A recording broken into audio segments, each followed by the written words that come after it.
El Colegio Mexicano de Ortopedia, en su 75 aniversario, presenta su segundo Congreso Virtual 2021.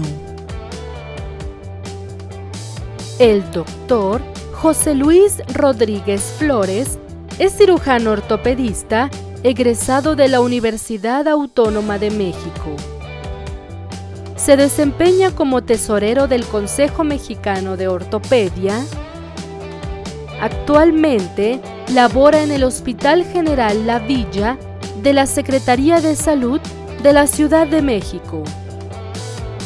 El doctor Rodríguez nos hablará de la osteoartrosis, tratamiento multimodal. Vamos a hablar de tratamiento multimodal de lo que es la osteoartrosis.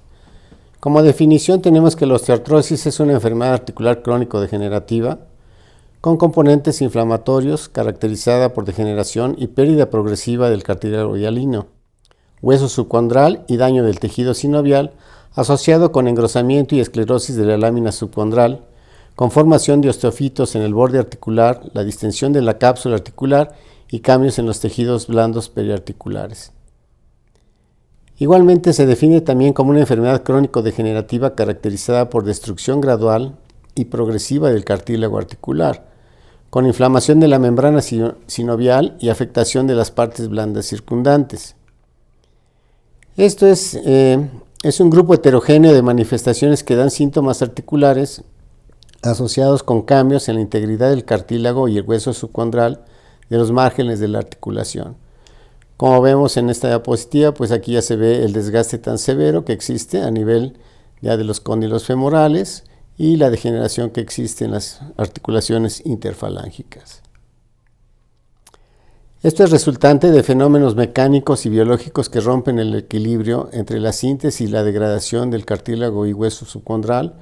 Esto fue desde 1944 ya mencionado por la OMS. Desde el punto de vista de generalidades, desde el 2017 se consideraba 962 millones mayores de 60 años y de este total el 13% tenían artrosis y además con un incremento anual del 3%. Se calcula que en el 2030, de 1.400 millones en Europa, el 25% tendrán artrosis.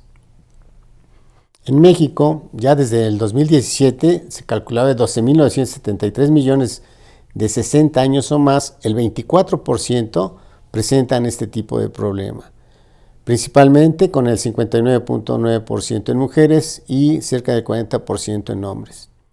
Igualmente se calcula que en el 2030 de 20.4 millones y en el 2050 habrá 32.4 millones según INEGI. Con una esperanza de vida de 75.3 años en el 2017 y para el 2050 hasta de 81.1 años. Aquí como vemos la pirámide poblacional, vemos en 1950 la gente de mayor edad era bastante poca, esto se va incrementando y en el 2050 se calcula ya que la pirámide prácticamente está muy ensanchada y en relación a hombres y mujeres prácticamente se vuelve ya muy similar.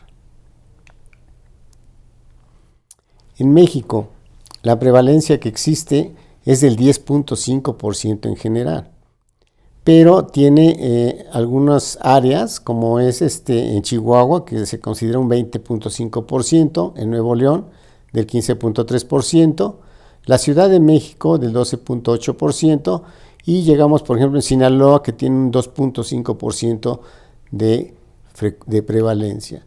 Y nuevamente, la mujer con un 11.7% y en hombres 8.7%. Esto se extiende de forma universal en poblaciones de mayores de 50 años y afecta a las articulaciones interfalángicas, las carpometacarpianas, la columna vertebral, la cadera, rodillas, las metatarsofalángicas y aunado siempre o con mucha frecuencia traumatismos del tobillo, de lo que es la muñeca y el codo, con una prevalencia del 15% y sobre todo una sobrecarga en femeninos al 71%. Étnicamente, la raza negra es más frecuente la artrosis en la rodilla, la raza blanca en las caderas, en los europeos y chinos, principalmente en los dedos de las manos. Es la segunda causa de invalidez después de las cardiopatías, con un promedio de 86 días, con una incidencia de 2 por 1000 en mujeres y mayores de 55 años y en hombres mayores de 75 años. Esto aunado a enfermedades concomitantes como es la diabetes mellitus, la hipertensión y el sobrepeso, que es muy importante en esta patología. Para esto vamos a ver que existen factores generales de riesgo y factores locales de riesgo. En los factores generales de riesgo tenemos la edad, el sexo, la raza, como habíamos visto, el origen étnico, factores genéticos, factores alimenticios, el tabaquismo y el hipoestrogenismo. Los factores locales de riesgo, la obesidad, la mecánica articular, lo que es la atonía muscular, sobrecarga relacionada con el trabajo, la actividad física y algunas lesiones articulares. De los factores de riesgo en aparición, los genéticos, nuevamente, alteraciones de la colágena tipo 2, edad, mayores de 50 años, el sexo, la menopausia, déficit de estrógenos, mala alineación articular, daño articular previo y obesidad con un índice de masa corporal por arriba de 26.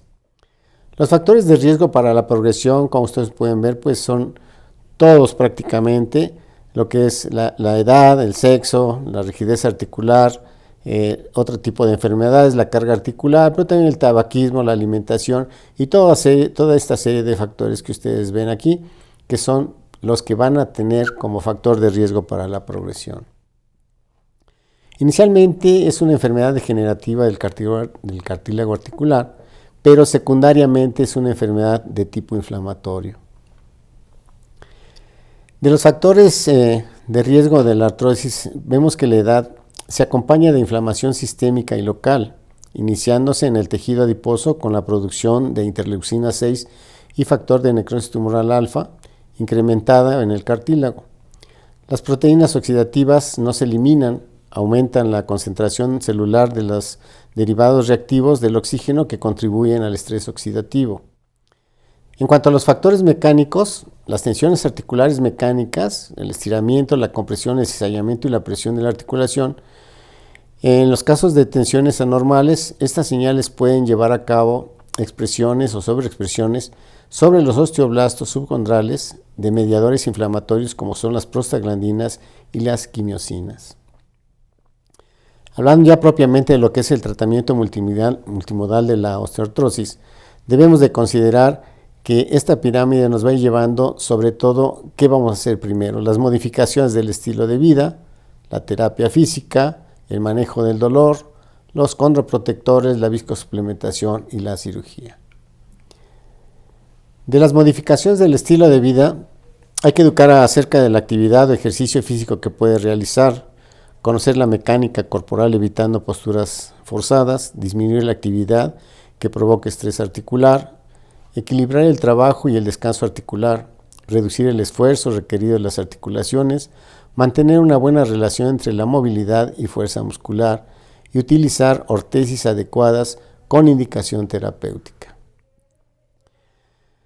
Las recomendaciones europeas, de la EULAR desde el 2003 nos dice que el tratamiento óptimo de la artrosis necesita la asociación de modalidades terapéuticas no farmacológicas y farmacológicas. El tratamiento de la artrosis debe escogerse en función, primero, de los factores de riesgo, como es la obesidad, la exigencia mecánica y la actividad física, de los factores de riesgo generales, las comorbilidades, del nivel de intensidad del dolor y de la discapacidad, de los signos de inflamación y de la localización y el grado de las lesiones estructurales. El tratamiento no farmacológico de la artrosis debe incluir los elementos siguientes: información al paciente, ejercicios físicos, protetización como son bastones, plantillas, andaderas y reducción ponderal. En cuanto a la terapia física, el objetivo general de la rehabilitación para el tratamiento de los pacientes que presentan la artrosis son el incrementar y mantener la función actual y prevenir futuras alteraciones articulares. Las ortesis, ejercicios, planes educacionales, medidas físicas, así como los cambios de temperatura, el calor-frío, la electroestimulación y el ultrasonido son recomendables para estos pacientes. En cuanto al manejo del dolor, el paracetamol sabemos que es el analgésico por vía oral de primera elección. Este produce buenos resultados y se le escoge como el analgésico de referencia a largo plazo. Las aplicaciones locales de AINES o de capsaicina son clínicamente eficaces y carecen de efectos nocivos. Puede pensarse en AINES ante la falta de respuesta de paracetamol. En los pacientes que presentan un riesgo gastrointestinal elevado, conviene usar AINES no selectivos asociados a protectores gástricos eficaces o inhibidores de la COX-2. Los analgésicos opiáceos asociados o no al paracetamol son una alternativa útil en los pacientes que presentan una contraindicación de los AINES, incluyendo los inhibidores selectivos de COX-2, en los que son ineficaces o mal tolerados. En cuanto a los analgésicos, pues el paracetamol, el metamizol, el tramadol son muy útiles. En cuanto a los AINES, el ibuprofeno, ketoprofeno, paracetamol, diacereína y la duloxetina, aunque esto no es un AINES, pero ayuda mucho a controlar el dolor en estos pacientes. Y tenemos drogas que modifican los síntomas, como son el sulfato de glucosamina, el condroitin sulfato, que esto se ha comprobado que tiene un alivio mínimo el dolor, pero es perceptible en la rodilla principalmente y son en fases tempranas. Tiene una reducción estadística de la disminución del espacio articular. Y las drogas que son modificables de la enfermedad, como son los inhibidores de las agrecanasas, que aún no tienen datos concluyentes, los inhibidores de las metaloproteasas, que tienen demasiados efectos adversos hasta el momento, y la diacereína como un inhibidor de la interleucina 1, que es un auxiliar en el manejo del dolor, no modifica la estructura articular, pero sí tiene una evidencia débil de este tipo de medicamentos. Los péptidos colágenos bioactivos, la polivinil pirrolidona y las células madres, que esto, aunque sigue siendo controversial, pero cada vez tiene más uso por los compañeros médicos. El uso de corticoides, las infiltraciones de corticoides, el acetato de hidrocortisona, que tiene una vida media de 1 a 2 horas, se utiliza con gran frecuencia para disminuir el dolor, ¿sí? Y tiene que usarse con un número de dosis limitada. La viscosuplementación, los hialuronatos, el hialurano GF20 de alto peso molecular. Este tipo de acciones de la viscosuplementación, hay controversia en su uso, pero hay muchos estudios donde dicen que realmente tiene una buena aceptación en cuanto a su manejo. Da una mejoría entre el 70 y el 80% en comparación con el placebo, porque reconstituye una de las capas superficiales amorfas, aumentando la densidad y la vitalidad de los condrocitos, aumenta la capacidad de inhibición y reduce la inflamación sinovial. El efecto sobre la inflamación aguda y crónica por inhibición del ácido araquidónico o de otros mediadores segregados por los fibroblastos. Y finalmente, pues las artrosis que ya llegan a una etapa muy avanzada, pues no queda más que tratar con medio de artroplastías. Muchas gracias.